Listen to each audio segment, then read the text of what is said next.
Welcome, dear listener, to Sleeping Radio, where stories slow down, where time walks gently, and where words are meant to accompany you until your eyes grow heavy and your thoughts become soft and quiet. I will tell you today about brothers in whose hearts betrayal took root before beards had grown on their faces.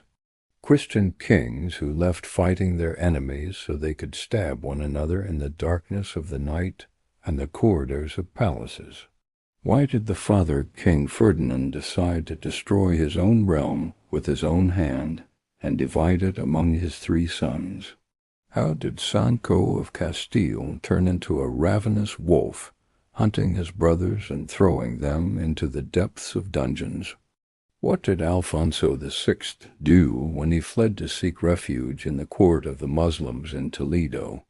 How was he able to draw the map of the city's fall while eating at the table of its ruler, Al-Mamun? Who was the mysterious young man who came out from the walls of Zamora to drive his spear into the king's back? And what is the secret of the church of Santa Gadea and the oath that bowed the king's neck in humiliation before his own subjects? What is the connection of the legendary Commander El Cid to these family massacres? Why was this hero exiled to fight under the banners of Al-Andalus against those of his own faith and blood? What is the terrifying story of Queen Urraca, who waged a brutal war against her own husband, the warrior king? How did Portugal exploit this fragmentation to stab Castile and wrest its independence through blood? Why were Christian kings paying money to the Almohads so they would crush the kingdoms of their own cousins? What happened at the Battle of Al-Andalus, and how did the kings gloat over one another's defeat? How did the Catholic monarchs carry the virus of treachery into the house of Banu Ammar in Granada? What was the secret treaty in which Abu Abdallah the Younger sold the last fortress of Islam? And what did his mother, Aisha al-Hura, say to him as he looked at the Alhambra for the last time? How did Isabella deceive everyone to build an empire out of the rubble of betrayal and intrigue?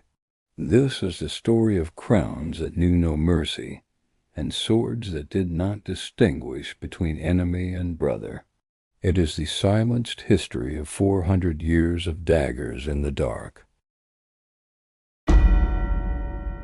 War of the kings over the ruins of Al-Andalus, the kings of Castile, Aragon, Leon, and Navarre. Our story begins on a night as cold as ice in the winter of the year 1065, when the wind was howling around the dark cypress trees, standing like silent guards around the old royal palace of Leon.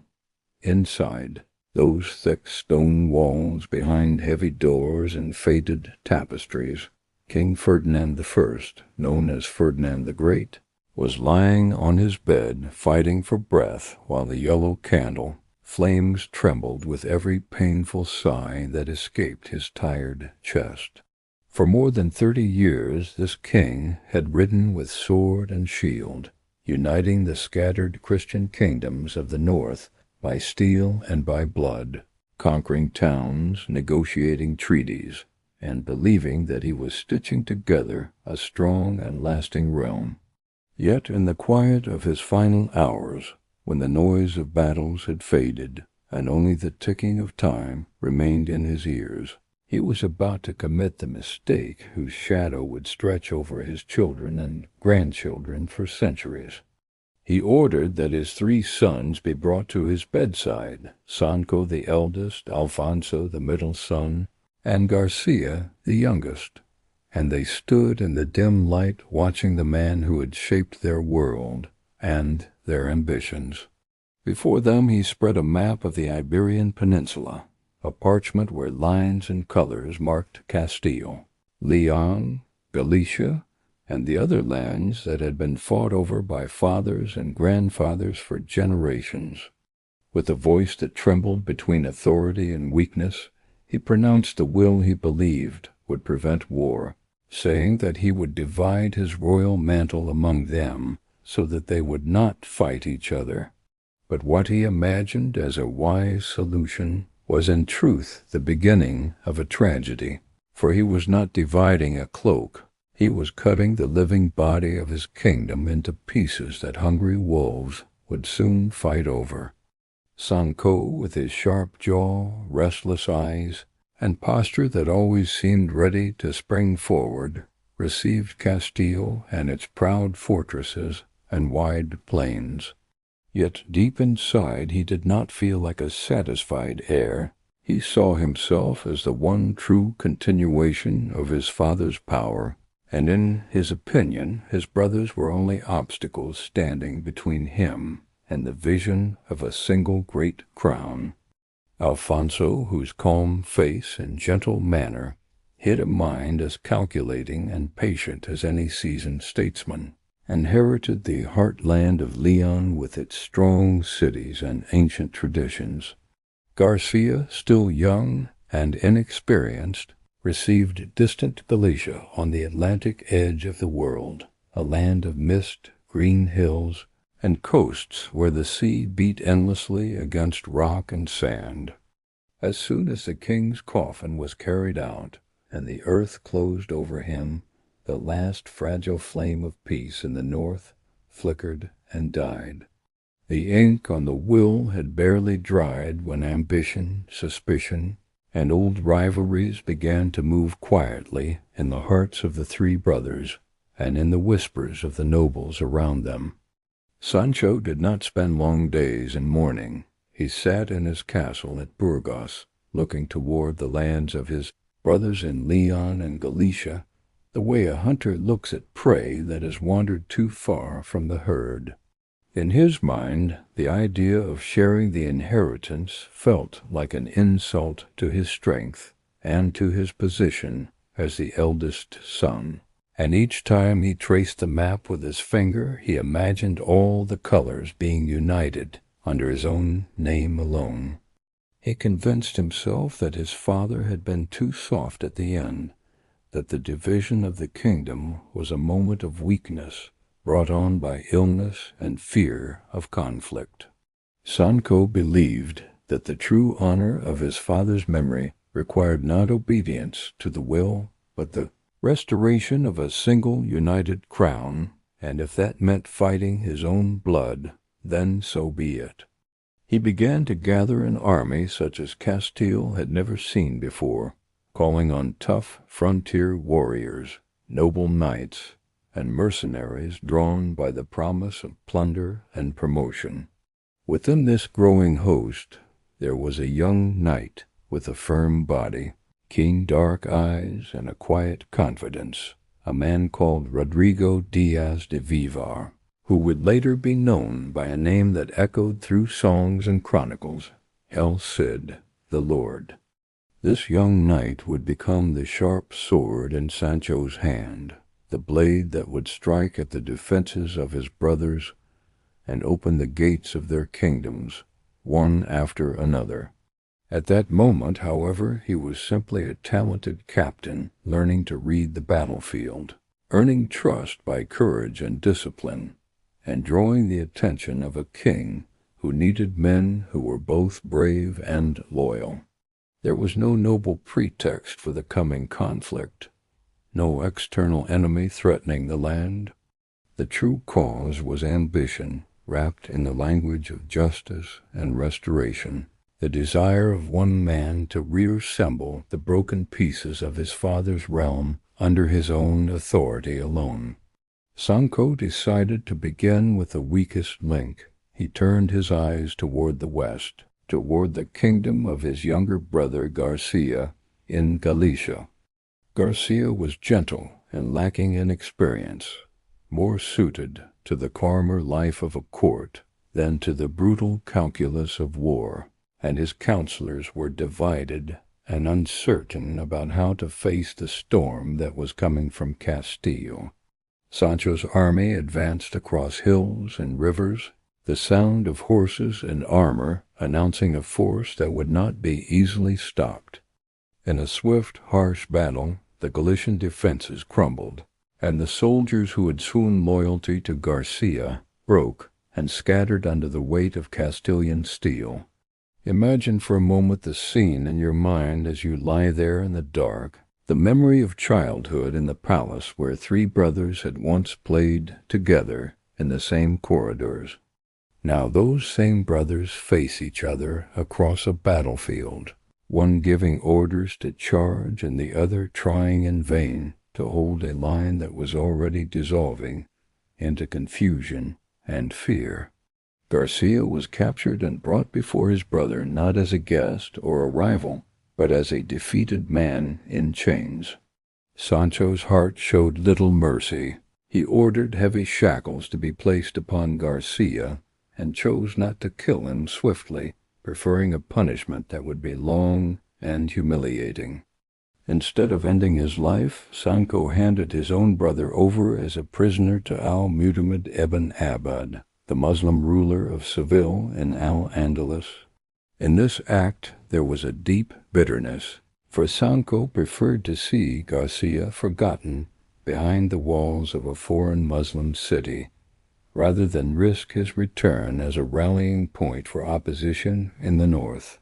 After this victory, Sancho gathered his nobles and spoke to them with the pride of a man who believed that fortune was on his side. He told them that they had begun with the smaller brother, and that the greater challenge still remained, the clever and cautious Alfonso, who now ruled Leon alone. Alfonso had observed everything, from the reading of the will to the fall of Garcia, and he understood both the danger and the character of his ambitious elder brother. He reinforced the city of Leon, strengthened its walls, and surrounded himself with loyal knights and experienced counselors, preparing quietly for the confrontation he knew was inevitable. The two armies finally met near Golpeara, in a battle that would be remembered as a bloody and tragic clash where Christian banners faced Christian banners. On that field old friendships were shattered. Men who had fought side by side against former enemies now found themselves striking at one another under the orders of two rival kings who shared the same blood. Sancho used his military cunning and the skill of El Cid at the head of his forces to break Alfonso's lines and force the troops of Leon into a chaotic retreat. Alfonso was captured, and for a moment Sancho held in his hand the fate of both his brothers, one imprisoned in a Muslim city, and one now at his mercy. In the silence that followed the battle, Sancho considered what to do with the brother who had always been his most dangerous rival. Killing Alfonso would remove the last major obstacle between him and a united northern kingdom, but it would also leave a stain that even future victories might never fully wash away. At this point another presence entered the story, quiet but powerful, their sister Urraca, who moved not with armies but with words, promises, and emotional ties. Urraca loved Alfonso deeply and feared what Sancho might do in a moment of cold calculation, so she pleaded with her elder brother, begged him, and used every memory of their shared childhood to soften his decision. Under her pressure and perhaps under the weight of appearances, Sancho agreed to spare Alfonso's life. He allowed him to be released on the condition that he go into exile, leaving his own lands and titles behind and seeking safety wherever he could find it beyond the immediate reach of Castile. Here fate played one of its strange tricks, for the Christian king Alfonso, rejected and distrusted by his fellow Christian rulers, turned not to the north but to the south. He looked toward Toledo, the shining Muslim city of Al-Andalus, a place of scholars, markets, and mosques, ruled at that time by Al-Mamun ibn Al-Mun. Al-Mamun was a generous and intelligent ruler who believed that offering refuge to a deposed Christian king would one day bring political benefits. He welcomed Alfonso with honor, housed him in one of the finest palaces of Toledo, and granted him the freedom to walk inside the city, to observe, to listen, and to learn. Alfonso ate from his host's food and drank from his water, and in public he showed nothing but gratitude and respect. But in the quiet hours of the night he would stand on terraces, look at the towers and walls, and begin to count gates, towers, and guard posts, turning his enforced exile into a slow and patient study of the city that had saved him. He memorized the rhythm of the guards, the places where the walls were thinner, the spots where the slopes and rivers made approach easier or harder. He smiled around Al-Mammon, but stored each detail in his mind, not as a guest, but as a commander who knew that one day fate might offer him the chance to return in armor rather than in silk. While these secret lessons were being learned in Toledo, Sancho believed that his northern dominance was almost complete. He stood as king over Castile, Galicia now subdued, and Leon temporarily rulerless, yet there was one stubborn city that refused to obey him, Zamora, controlled by his sister Urraca. Zamora was small compared with other great centers, but its walls were strong, and its people loyal to Urraca, who refused to bow to Sancho's demands for submission. Her defiance enraged him more than the resistance of foreign enemies, because he saw it as a personal betrayal from within the family that should have unified under his banner. He marched with his army to Zamora and laid siege to the city, setting his camp outside its walls, and vowing loudly that he would not leave until he had broken its resistance. Months passed, hunger began to creep into the homes inside the city, and the people grew thinner and weaker, but still they did not open their gates, trusting in Urraca's leadership and in the hope that time might turn events in their favor. During this long stalemate, a figure emerged from within Zamora, whose name would pass into legend as either a hero or a traitor, Valido Dofos. He left the city and presented himself at Sancho's camp, claiming that he had fled from Urraca's injustice, and that he wished to serve the king in exchange for protection and forgiveness. He told Sancho that he knew of a hidden path, a secret way that could lead the king and a chosen group into Zamora with little resistance.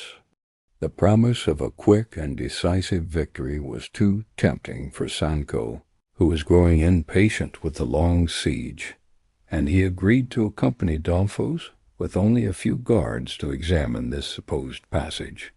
They walked together, moving away from the main camp, following a route between hills and rocks, where the air was silent and no witness stood nearby. In that lonely place, when Sancho's attention was fixed ahead on the supposed opening in the wall, Dofos drew his spear and thrust it with all the strength of a desperate man into the king's back. Sancho fell to the ground, the powerful ruler who had defeated his brothers brought down by a single sudden blow. Dofos fled back toward Zamora, while the news spread through the camp like a cold wind, freezing plans, shattering confidence, and leaving a kingdom without its central figure. With Sancho's death, the careful balance of power in the north collapsed, and questions arose everywhere about who had truly planned the deed. Suspicion pointed toward Zamora, toward Urraca, and also toward the absent Alfonso, who now stood to gain the most from a throne suddenly left vacant. In Toledo, Alfonso received the news with a face that showed sorrow and shock. He wept in front of Al-Mammon, showing grief for his brother, and asked permission to return north to bury him and restore order to the realm that had fallen into confusion. Al-Mammon, who did not read all the layers beneath these events, allowed him to depart with respect and gifts, and did not realize that he was sending away a man who would soon come back, not as a guest, but as a conqueror. Alfonso returned to Castile not as a wandering exile, but as the only surviving male heir, with the prestige and claim to unite the scattered fragments of his father's kingdom. The nobles of Castile, with El Cid among them, were not blind to how fortune had favored Alfonso. They saw that Garcia was chained in a distant Muslim city, that Sancho had been struck down outside Zamora in a strangely convenient way, and that Alfonso now stood ready to take the crown that had slipped from his brothers' heads. Inside the church of Santa Gadea in Burgos, beneath the stone arches and flickering lamps, the nobles gathered to witness Alfonso's confirmation as king. Yet a tension hung in the air like a low mist, for many hearts were uneasy and many eyes were filled with doubt. El Cid, tall and composed, stepped forward, placing his hand on the sacred book as a sign of the seriousness of the moment. He looked directly into Alfonso's eyes, and in front of everyone he demanded that the new king swear that he had not taken part in the killing of his brother and had not ordered any treacherous act outside Zamora. The demand was a blow to Alfonso's pride, and for a moment his face paled and his tongue hesitated. But in the end he pronounced the oath 3 times, denying any role in Sancho's death, and in doing so secured the outward acceptance of the nobles, while inwardly storing a deep resentment for the knight who had dared to humiliate him in public. From that day, Alfonso knew that he could not feel entirely safe while El Cid remained at his side with such respect among the warriors.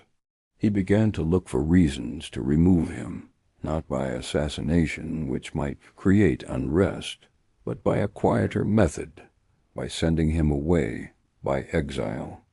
Alfonso began to look for opportunities to push El Cid farther from the center of power, while keeping his own reputation clean and unchallenged. And in time a disagreement over tribute payments and border raids became the pretext he needed. The king accused El Cid of acting without sufficient royal permission in campaigns along the frontier, and with cold politeness he ordered the knight to leave Castile, turning the most famous sword of his kingdom into a wandering exile, riding away with a small band of loyal followers. Thus El Cid started his legendary journey as a free captain who offered his sword to those who would pay, moving between Muslim and Christian lords, sometimes defending a city and sometimes besieging it, depending on alliances and gold.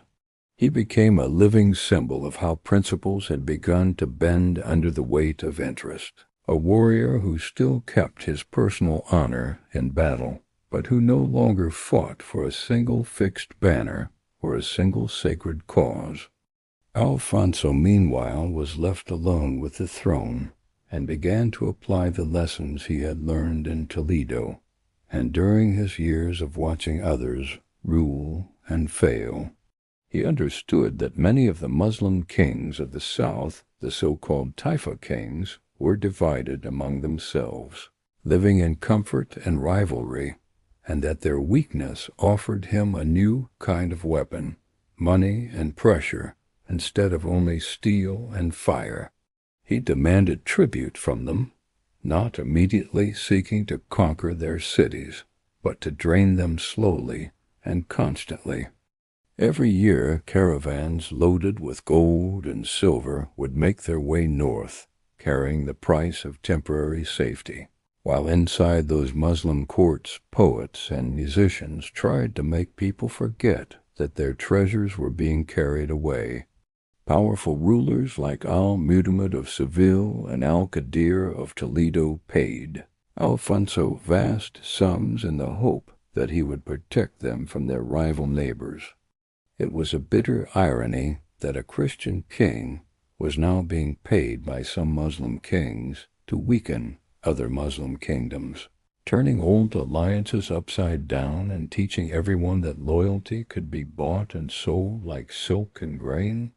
Alfonso pulled strings like a child playing with puppets, sending threats here and comfort there, encouraging one conflict while calming another whenever it suited his long-term plans. Behind the apparent peace, the foundations of Al-Andalus were being eaten away, and the northern crown grew heavier and richer with each passing year. In the year 1085, the moment came that Alfonso had been preparing for quietly and patiently. Toledo, the very city that had once sheltered him and given him refuge and food, now stood weakened under the rule of Al-Qadir, a man unloved by his people and unable to inspire loyalty in his soldiers. Alfonso moved his armies to surround Toledo with a siege that was more a tightening of a noose than a sudden assault. He blocked supplies, cut the lines of trade, and waited while hunger and fear did the work that catapults and rams might have done more loudly but not more effectively. He knew every gate and every weakness, because during his exile he had counted those same towers under the kindly gaze of Al-Mamun, who was now long gone. As the days passed and stores dwindled, the people became exhausted, and the will to resist dissolved like mist in the morning sun, until surrender became almost the only path left. Toledo fell at last, and its fall sent a shock through the Islamic world from east to west. The loss of such an ancient and respected city was not merely the change of a governor, it felt like the cracking of an axis, a sign that history itself was beginning to tilt in a new and darker direction for Al-Andalus. Alfonso entered the city with pride, walking through streets where he had once walked as a grateful guest, and now he walked as master. The great mosque was taken and turned into a church, not through overnight destruction, but through a deliberate and symbolic change meant to show that power had shifted, and that identity itself could be stripped away when a people became weak and divided. This triumph in the heart of Iberia could not remain unanswered, and far across the strait in the lands of the Maghreb, another story was unfolding. There a man of simple habits but powerful faith, Yusuf ibn Tashfin, the leader of the Almoravids, was shaping a different kind of force, one hardened in the desert and bound by a strict sense of religious duty. The fall of Toledo made the kings of the Muslim taifas feel that the knife had touched their own throats. They gathered in Seville, in a meeting heavy with fear and regret, and Al-Mu'tamid ibn Abd is remembered as having said that tending camels in the camp of Yusuf ibn Tashfin would be better than ruling swine under Alfonso, meaning that humility with dignity was better than power under humiliation. The Almoravid armies crossed the sea, bringing with them a discipline and austerity that contrasted sharply with the luxury of many taifa courts. Suddenly Alfonso, who had imagined himself on the path to becoming emperor over Christians and Muslims alike, found in front of him an enemy who did not care for his diplomacy or his gold. At the Battle of Zalaca, the armies met on a plain that would soon be soaked with blood and cries. Alfonso's forces suffered a crushing defeat, and he barely escaped with his life, wounded and surrounded by only a few of his knights, while the field behind him was covered with the bodies of men who had followed him in confidence. You might imagine that such a blow would have taught the northern kings lasting caution and humility. But as so often happens in history, when the immediate danger appeared to withdraw, the old habits of rivalry and pride resurfaced, and the northern kingdoms once again turned their weapons toward each other as much as toward the south.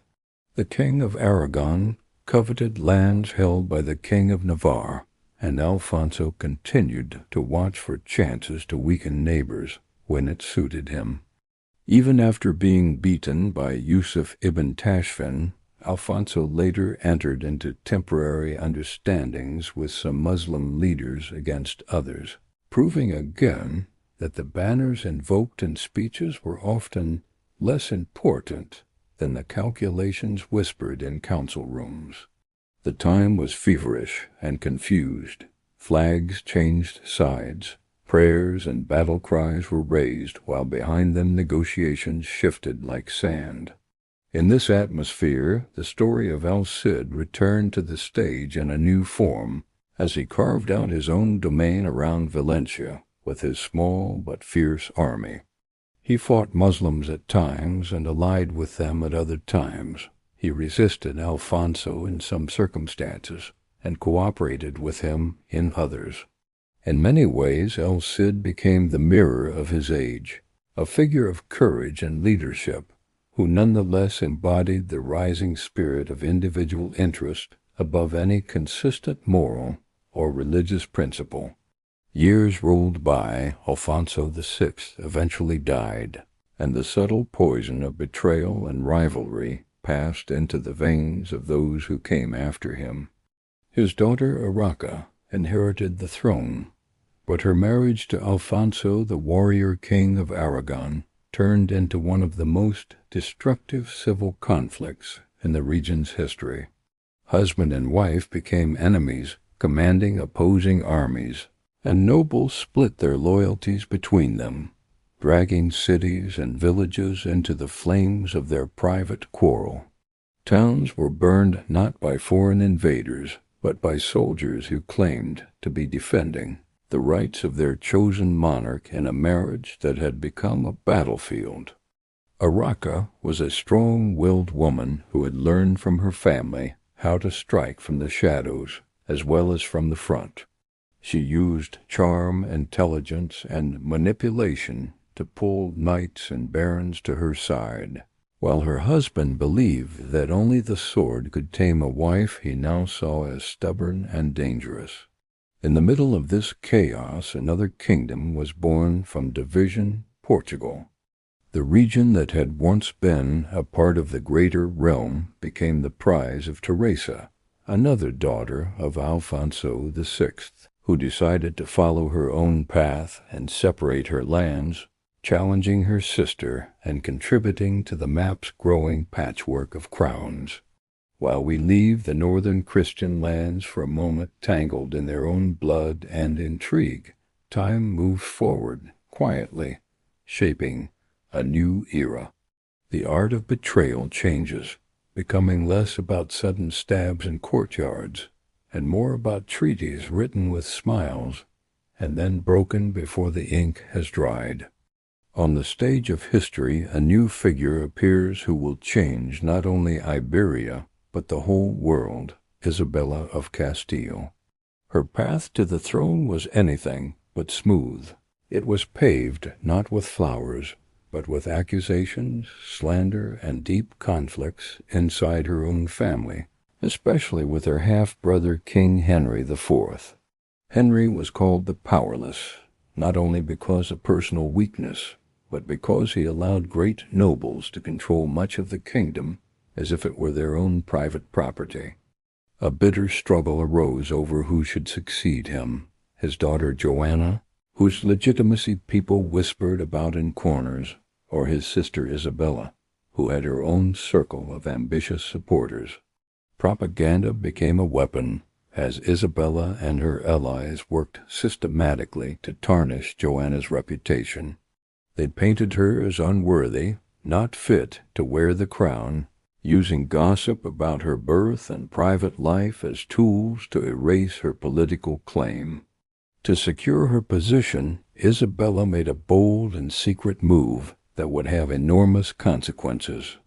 She slipped away and married Ferdinand of Aragon without the permission of her brother the king, thereby uniting not just two hearts, but two powerful crowns.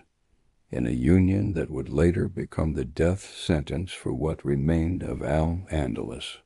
Legend tells how Ferdinand disguised himself as a servant to cross the border and reach her, blending into a small traveling group so that their meeting would remain hidden. When they finally stood together and were wed, the document they signed looked like a marriage contract, but was in reality a pact that would reshape the destiny of an entire peninsula. The sharp mind of Castile and the hungry ambition of Aragon joined in one royal couple. From that point forward, the king and queen worked almost as a single mind, planning and weaving a strategy that cared little for mercy and much for order, control, and religious unity under their rule. After Henry's death, a war of succession broke out in Castile. The King of Portugal stood with Joanna, trying to defend her right, while Ferdinand fought by the side of Isabella, and battles raged in which Christian armies crushed one another over crowns and bloodlines. For years the sound of steel and the smoke of burned farms rose not from conflicts with the South, but from these internal Christian struggles. Isabella was not simply a figure at the center of these events. She rode to visit encampments, spoke directly with soldiers, encouraged them, and promised them that when their enemies in the north were subdued, they would march toward the rich Muslim lands of the south. Once the throne was firmly theirs, the eyes of Ferdinand and Isabella turned steadily toward Granada, the last Muslim stronghold. Ferdinand, who had grown up with stories of cunning ancestors and shifting alliances, understood that the walls of the Alhambra were too strong to be destroyed only by raw force. He decided to use the old family weapon, division from within. In Granada itself, the seeds of this strategy already existed, for the devil of jealousy and passion had found its way into the palace of the Nasrid kings. King Abu al-Hassan had become infatuated with a Christian, captive of great beauty, who converted to Islam and took the name Thuraya. This love was not a quiet, private matter. It struck at the heart of the royal household, arousing the deep anger of his first wife, Aisha al-Hura, who now feared not only for her place in her husband's heart, but for her son Muhammad, known as Abu Abdallah the Younger. The crack in the ruling family was all that Ferdinand needed. He sent spies and agents into Granada to whisper and stir, encouraging Aisha and her supporters to push Abu Abdallah toward rebellion against his own father, promising in secret that events would favor him if he took bold action. Soon Granada was split into two camps, one loyal to the old King Abu al-Hassan and one supporting the rebellious son. Streets that had once echoed with the sound of trade and music now heard the clatter of weapons as Muslims fought. Muslims in alleys and courtyards, while Christian armies waited outside with cold patience. Ferdinand watched all of this from the surrounding hills, almost as a spectator at a cruel play. He has imagined telling his commanders not to cut down the tree yet, but to let it rot from within until it fell into their hands without much effort. In a fateful twist, Abu Abdallah led an army to fight the Christians and was captured in the Battle of Lucena. Here Ferdinand's cunning shone brighter than any victory on the field, for instead of killing or imprisoning this young king, he received him with courtesy and respect, treating him as an honored guest. Abu Abdallah ate from Ferdinand's table and wore rich clothes provided by his captor, and he heard himself addressed as the friendly king. But behind this polite mask, Ferdinand was patiently turning him into a tool, an instrument that would help dismantle what remained of Muslim resistance in Granada. A secret agreement was made in which Abu Abdallah accepted the role of vassal to Ferdinand. In return, he was promised military help and money, to use against his own uncle Al-Zagal, the true warrior who still resisted bravely in some of the remaining strongholds. The tragedy is heavy when you picture it slowly, a king of Granada receiving the price of his own disloyalty from the very enemy who planned to erase his kingdom.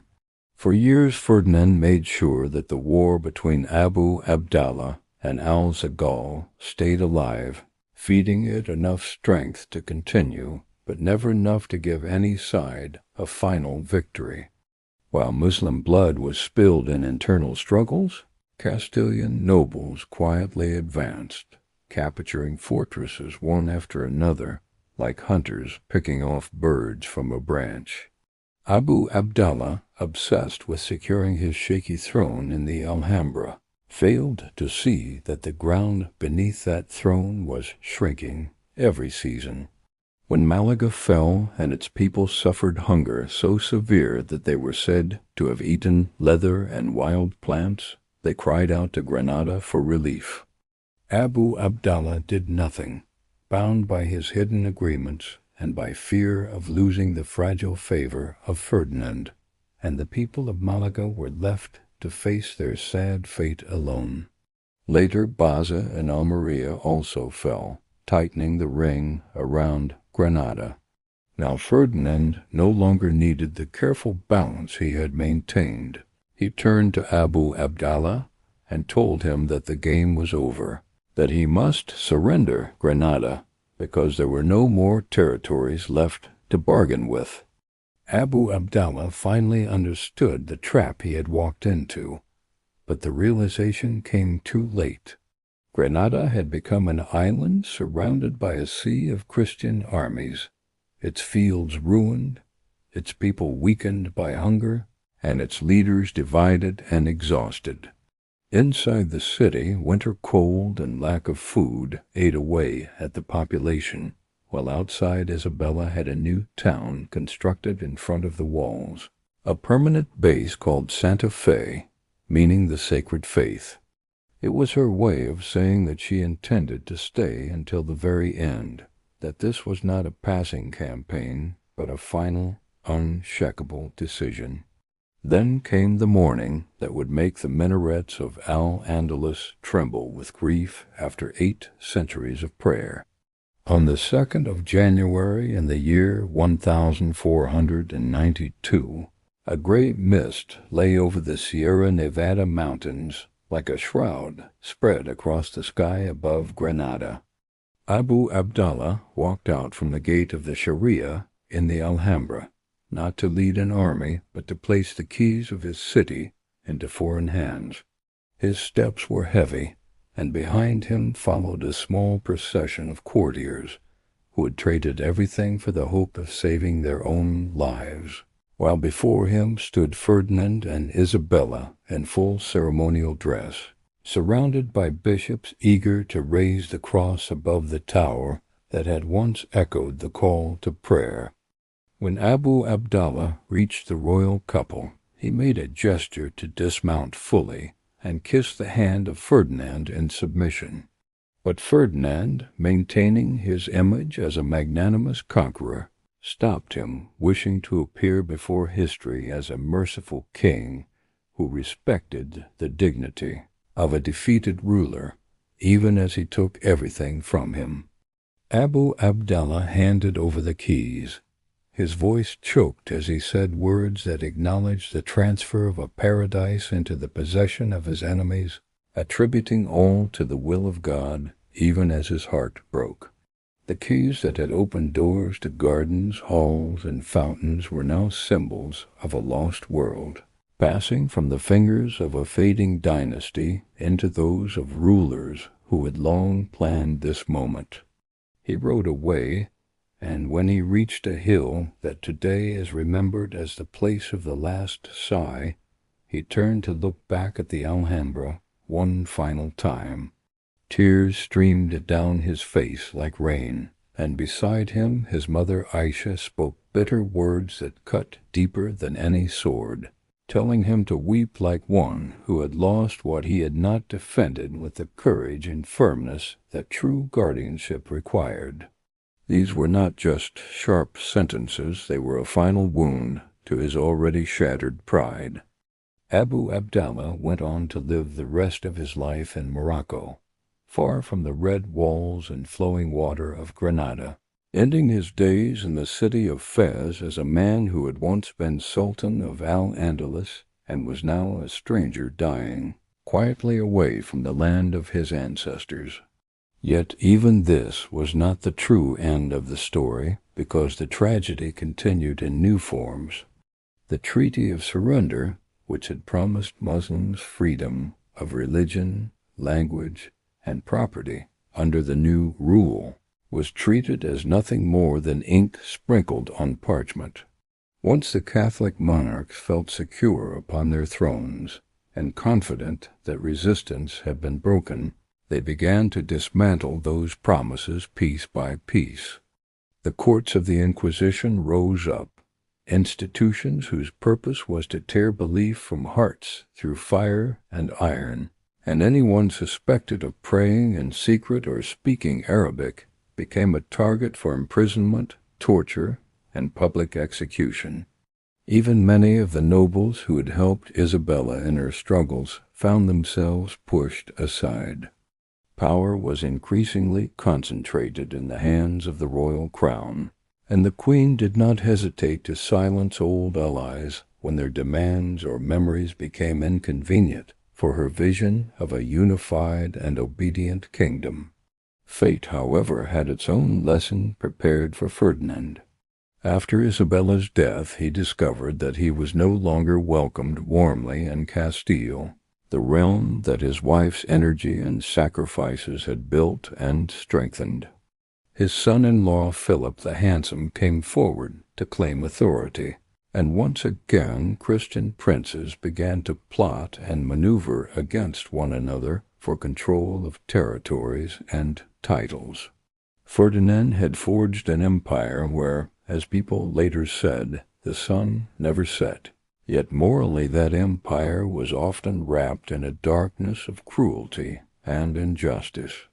He died feeling the sting of betrayal from within his own family, sensing that the same methods he had used to destroy Muslim power were now being turned inward by descendants who had learned their lessons too well. The net of intrigue and calculation that had ensnared others was now being woven around his memory and legacy, showing that deceit rarely serves only one generation. The Catholic monarchs passed into history, but Al-Andalus remained a bleeding wound in the memory of peoples and in the pages of chronicles. It stands as a reminder that greatness belongs to those who build with justice, and that those who rely on half-virtues and constant treachery may win battles, but often lose something deeper and more lasting. This long story is not simply a chain of battles and dates. It is a lesson in how civilizations crumble when politics is torn away from ethics, when power becomes an idol, and when every promise is treated as a tool rather than as a bond. When you see a king betraying his brother, a son rising against his father, an ally selling a friend for a bag of gold, you can be sure that the sun of that age is already moving toward the horizon. The light may take years or even centuries to fade completely, but the direction is set from the moment conscience is sacrificed to ambition again and again. So this is how the tale of the struggling kings reaches its quiet close, a tale of vast loss across the Iberian Peninsula. It is the story of crowns that rolled into dust, of palaces that changed hands, of prayers that were silenced in some places and reborn in others, and above all of how the greatest danger to any realm often comes not from outside enemies, but from the hidden cracks within. Now, as you lie there listening and the images of castles, deserts, and distant mountains begin to blend with your own drifting thoughts, you may find yourself wondering about this strange and troubled age. Was the fall of Al-Andalus an unavoidable historical tide driven by the strength of the North, or was it mainly the result of many small betrayals piling up until they shook the ground beneath an entire civilization? Were the Catholic monarchs truly great in their cleverness, or were they simply ruthless opportunists who exploited the weakness and division of their opponents? History rarely gives simple answers. It leaves us with questions that echo softly in the night and invite us to reflect on our present as much as on the past.